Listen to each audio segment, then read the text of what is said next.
A esta hora, el encuentro que esperabas. Encuentro con la ciencia con Modesto Montoya.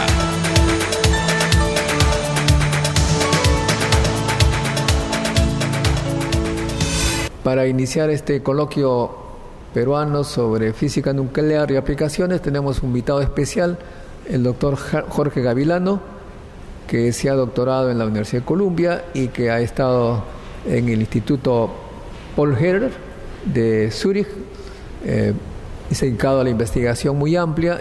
Él en particular se ha dedicado a la utilización de neutrones. Los neutrones son partículas que se producen de varias formas, una de las cuales es el reactor nuclear de Warangal. Tiene muchas aplicaciones en el estudio de materiales, que es precisamente el tema sobre el que nos va a hablar Jorge Gavilano. Un aplauso para Jorge.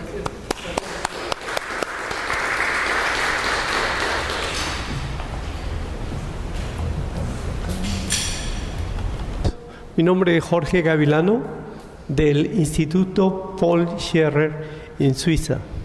Les voy a decir ahora algo acerca de nuestras actividades en la caracterización de materiales usando neutrones. Tiene aquí una vista del instituto y puede ver en la parte de atrás el acelerador de...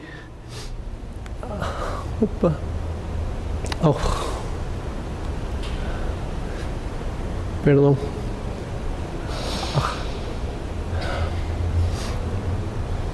Pueden ver en la parte de atrás el río Argovia, y nuestro instituto está dividido por ese río en la parte este y oeste. Como esto alumbra. Como de arriba. Perfecto.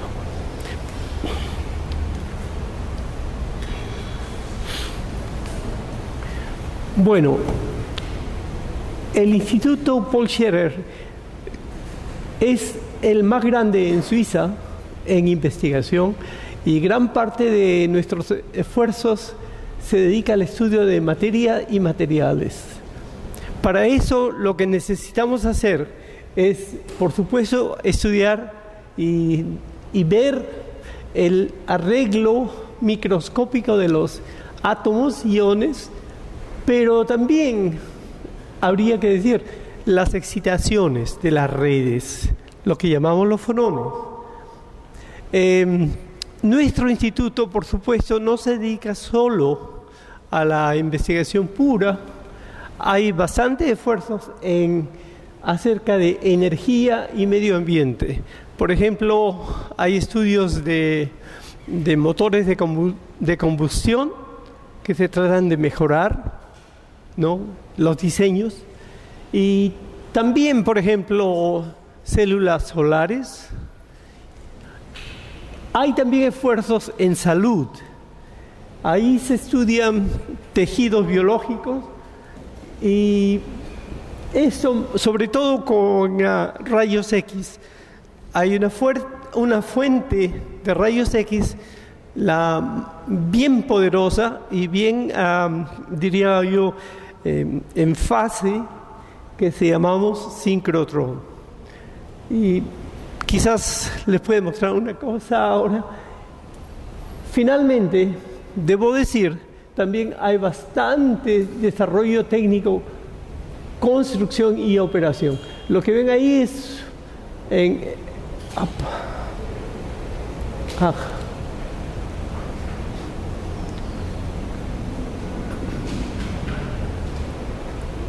lo que ven aquí es parte de un acelerador de partículas y que se ha desarrollado, y el que se utiliza, por supuesto, en PSI, tiene o trabaja a situaciones mucho más altas de las previstas, ¿no? Todo esto, por supuesto, nos da no solamente conocimiento y experiencia que se traduce en la educación y la transferencia tecnológica. El Instituto Paul Scherrer, como ustedes se imaginarán, es un instituto abierto a la industria, también a a las universidades y el que quiere hacer un experimento ahí simplemente tiene que aplicar, enviar una propuesta, y así es de que nosotros tenemos más de 2.500 utilizadores externos, ¿no? Cada año. Es bastante. Y hay, por supuesto, como 50 BIM por.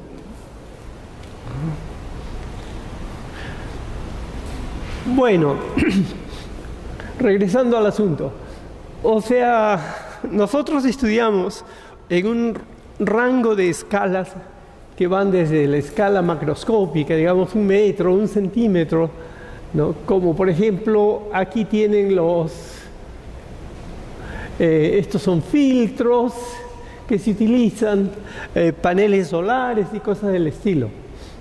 Cuando bajan la escala debajo de 1 milímetro, lo que normalmente se interesa ahí la gente es por tejidos biológicos, y se han hecho increíblemente avances en esa dirección. Finalmente, cuando llega a la escala microscópica de 1 micrón, tenemos ya procesos de microfabricación para fabricar estructuras que son de orden de unos micrones, ¿no? Este es, por ejemplo,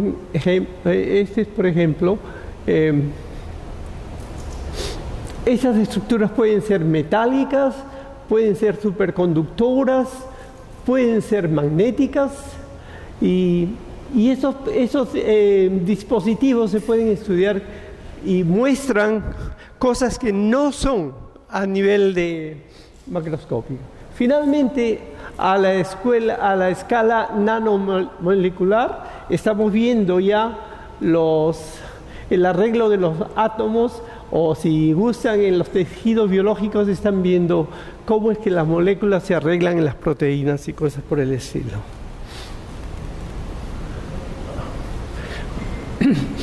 Nuestro instituto, como decía, es un instituto especial porque se pueden utilizar varias técnicas a la vez. Una de ellas es con neutrones, como ya les había dicho, y es nuestro laboratorio. Pero no solamente eso, ¿no? También hay una fuente de miones y una fuente de rayos X. Todo eso se puede hacer en el mismo instituto.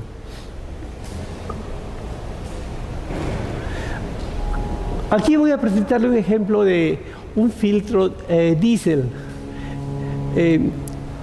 Saben ustedes que todo el mundo quiere aprender cómo es que el proceso de filtraje ocurre. Entonces, los filtros consisten en una serie de canales que son semiabiertos. Hay una entrada, pero no hay salida. La salida tiene que hacerse difundiendo por las paredes. Y esa difusión de paredes es lo que le da a ustedes una segregación de los residuos. En el verde está, por ejemplo, el hollín, en el azul están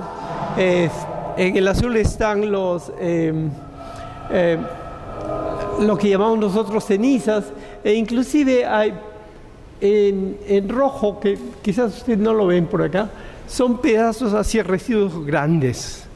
O sea, nosotros con los neutrones podemos estudiar la distribución de los residuos de la combustión dentro de los filtros. Bueno, ¿cómo es que se generan los neutrones? Todo empieza con un acelerador lineal, y esto que ven aquí es simplemente un circuito tank que aumenta el voltaje hasta cerca de 2000 voltios arriba, y es eso lo que ayuda a ionizar átomos de hidrógeno, y con una pequeña interacción con filmes se obtienen los protones. Los protones, eso ocurre aquí, los protones se aceleran primero a 72 megaelectrones, electron volts, y después se envía un cyclotron. Ese es el aparato principal para digamos, acelerar los protones.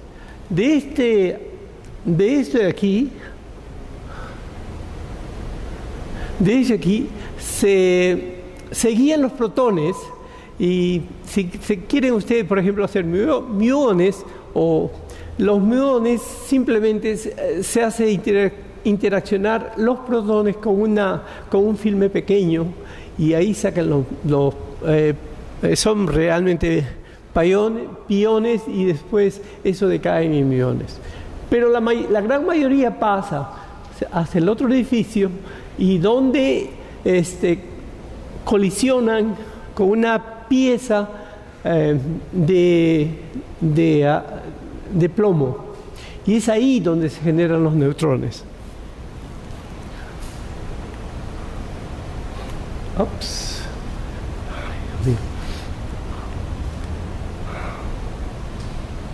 Bueno, hay dos procesos para generar los neutrones. Uno es con espalación, que es lo que nosotros hacemos. Tienen un núcleo bien pesado como el plomo, y aquí se interacciona con un protón. O sea, tenemos un haz de protones que digamos, colisiona con el plomo. Eso deja el plomo excitado y decae, dando varios neutrones. Y esa es la manera como lo hacemos. Se llama espalación. Pero no es la única manera, por supuesto. Hay otras. Lo que se utiliza en los reactores nucleares. Aquí tienen uranio 235, y un neutrón es absorbido.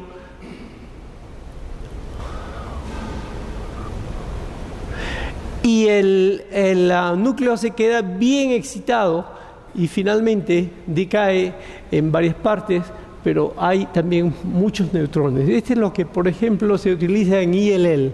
Es el Institut Laue-Langevin, que tú conoces bien, ¿no? Hay una cosa que ustedes deben simplemente recordar. Estos procesos nucleares tienen una característica especial. Y eso es el caso de los neutrones. Si alguien viene y les dice a ustedes, he descubierto un fenómeno que debe ser fisión, y ustedes le preguntan, bueno, ¿han visto los neutrones? Y si no han visto los neutrones, bueno, mala suerte.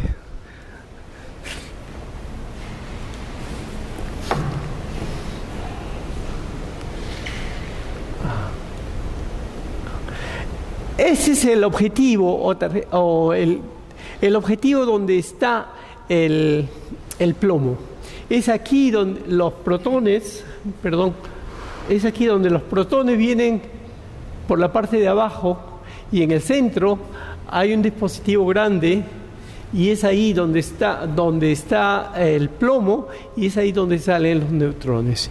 Los neutrones, por supuesto, salen con unas altas energías, y eso tiene que ser moderado, y se modera con agua pesada. Tiene que ser agua pesada de tu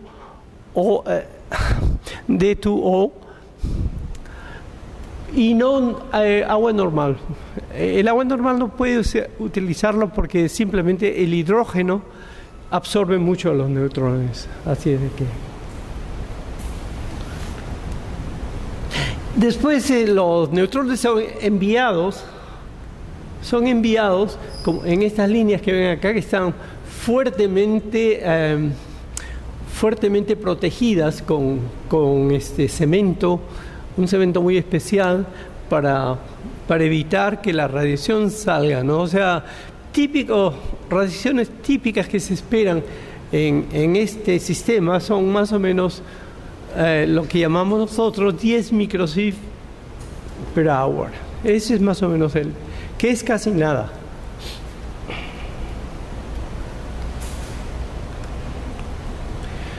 Bueno, ¿por qué la dispersión de neutrones? Porque, bueno, el neutrón interactúa con el núcleo atómico, no con los electrones, como pasa con los rayos X. Entonces son sensibles a los núcleos más ligeros y cambiando los isótopos se puede cambiar el contraste. La mayoría de neutrones que utilizamos nosotros tienen energías bastante bajas y ondas de Broglie del orden de algunos angstroms. Quiere decir que pueden estudiar las partes estáticas y dinámicas de las excitaciones. Otra cosa que es muy importante para nosotros, el neutrón tiene un momento magnético, entonces es muy sensitivo al orden magnético.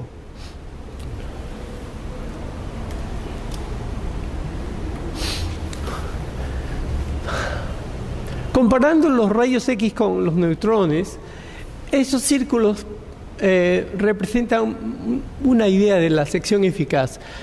Pequeños círculos son casi transparentes y grandes círculos significan, por ejemplo aquí, que absorben mucho a los rayos X, ¿no? Esos son muy buenos para dispersar los rayos X. Los neutrones muestran diferentes características. Por ejemplo, ustedes ven que el hidrógeno y el borón son inmensos, ¿no? O sea, el hidrógeno y el boro, que casi son transparentes con los rayos X, se ven muy bien con los neutrones. Y también cambia mucho con el cambio, digamos, isotópico. Bueno, aquí voy a mostrarles, hay un motor Yamaha. Este motor es una pieza de metal inmensa. O sea, aquí no entran los rayos X, tienen que ser neutrones. Entonces veamos,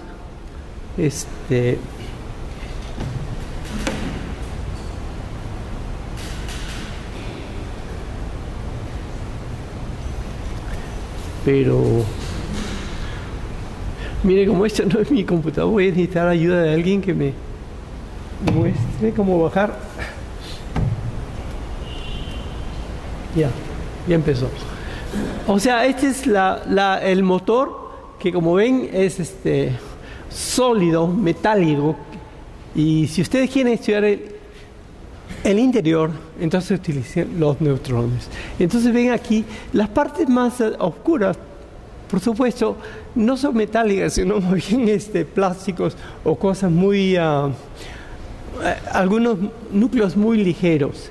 Y se puede ver que uno puede estudiar en detalle el interior del motor. Y casualmente, mire, usted ven aquí los pistones, cómo trabajan. Bueno, mire, les decía a ustedes, este es un filtro de motores diésel. Entonces siempre ha habido la pregunta, ¿cómo es que esto funciona? Aquí hay canales o tubos que no tienen salida. Tienen entrada, pero no tienen salida. Los residuos de la combustión para salir tienen que difundirse a través de las paredes. Por eso es que ven ustedes esa parte verde, la parte verde que es realmente el hollín. También ven una parte azul, que son las cenizas y otros compuestos así de la combustión del diésel. O sea, la combustión del diésel produce bastante residuos, ¿no? Y es por eso que es importante separar los residuos que no incluyen no contribuyen realmente al motor, pero sí digamos, malogran el medio ambiente.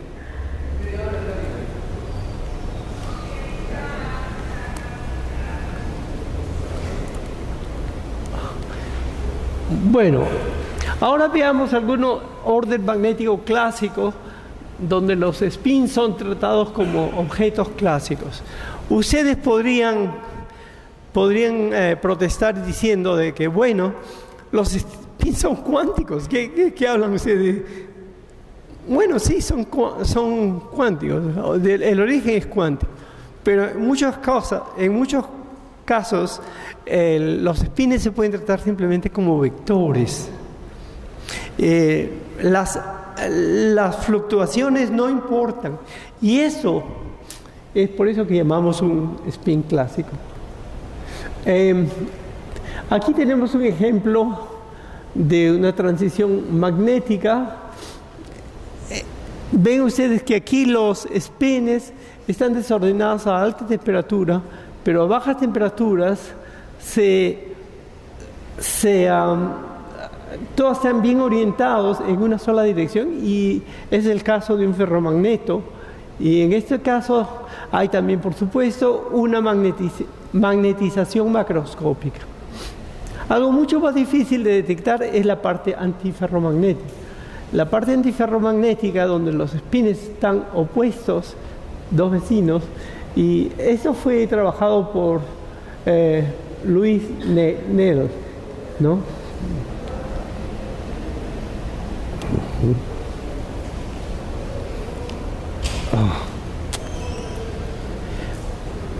Otro ejemplo de transiciones de estructura clásicos. Aquí estamos estudiando, por ejemplo, una perovskita, y en esa perovskita, cuando ustedes hacen una difracción de polvo, como por ejemplo aquí, los neutrones vienen hacia arriba, aquí son dirigidos hacia la muestra, y finalmente son detectados en detectores de helio 3. Eso es lo que llamamos de High Resolution Spectrometer, o HRPT. Cuando ustedes plotean la intensidad a función de lo que llamamos un scattering, el ángulo que se ha dispersado, encuentran un fenómeno de rayas. Interesante es de que de esas rayas, la posición de las rayas y las intensidades dan información acerca del arreglo de los átomos en la estructura cristalina. En este caso, estas perovskitas muestran varias estructuras, cambios de fase, diferentes estructuras a diferentes temperaturas, cerca de temperaturas arriba de las temperaturas del medio ambiente. Pero no solamente podemos estudiar el arreglo, ¿no?, estático. Se puede también ver la parte dinámica. En este caso hay un material que se llama pirocloro, que tiene, por ejemplo, terbium o disprosium o holmium, titanio y óxido.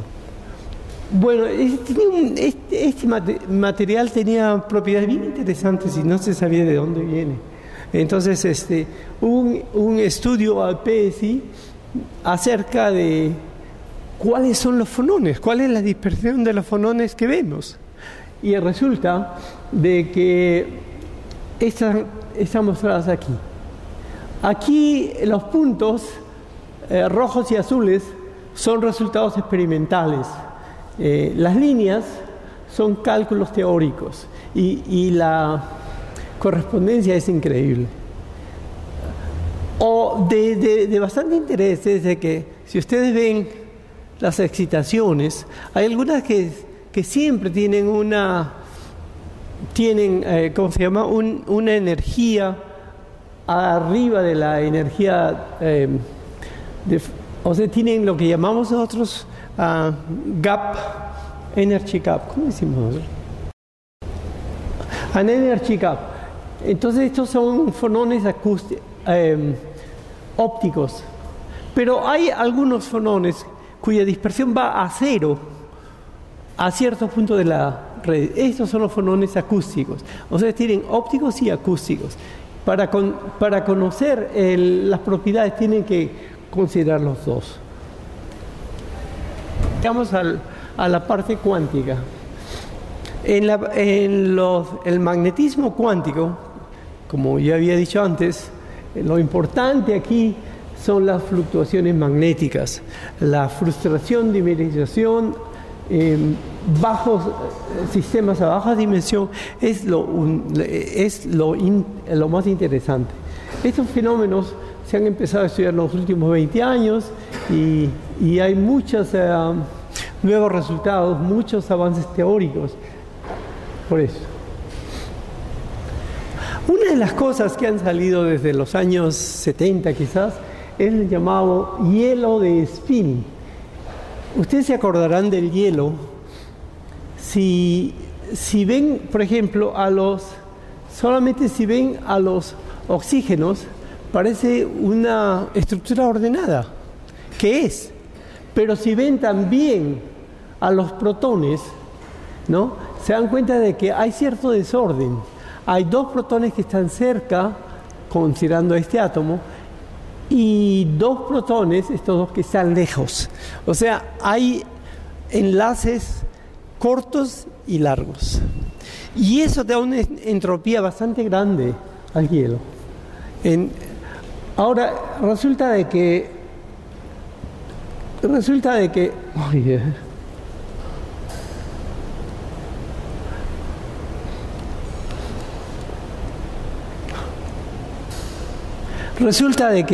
con los spines pueden hacer una especie de paralelo con estos enlaces cortos y largos.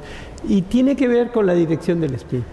Si consideran el átomo en el centro de este tetraedro, cuando los spin están dirigidos hacia él, como estos dos aquí, pueden considerarlos, si gustan, como un enlace largo. Y estos que están afuera, como un enlace corto. Entonces, hay cierta similitud y es por eso que esto se llama hielo de spin. Interesante es de que muchos de esos materiales pueden ser afectados por un fenómeno externo, un parámetro externo como es la presión o el campo magnético. Y esto es, por ejemplo, si empiezan ustedes con un sistema ordenado, cambiando este parámetro, hacen que esa temperatura crítica decaiga a cero. Cuando es a cero, esto se llama un punto crítico. Otra cosa que son interesantes aquí son los dímeros. Estos dímeros, o sea, cuando la mayoría de estos fenómenos interesantes son con cobre. O sea, el cobre tiene spin,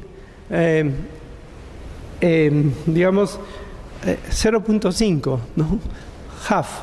Y resulta de que la manera como ellos pueden formar un singlet o pueden formar triplets, y en los singlets realmente lo que tenemos no es un orden up and down, sino más bien una dimerización. Los estados no están definidos.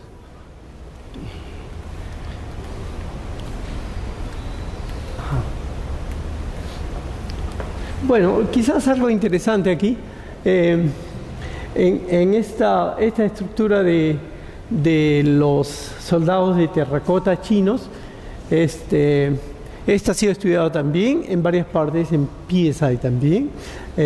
Lo que se encuentra es de que hay bloques de átomos en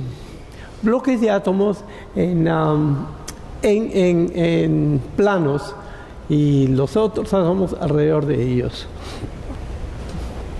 Finalmente, también hay dímeros en materiales metalorgánicos, como ven aquí ustedes.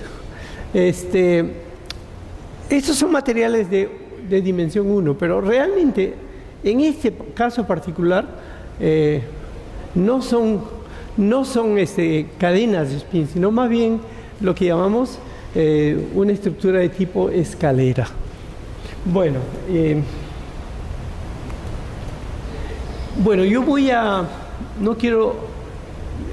simplemente quiero decir de que el Instituto PSI es un instituto abierto y sobre todo, pero no solamente para las cuestiones magnéticas, hay estructuras muy interesantes.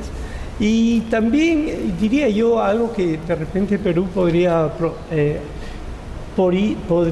beneficiarse es con el estudio de objetos arqueológicos con radiografía de neutrones.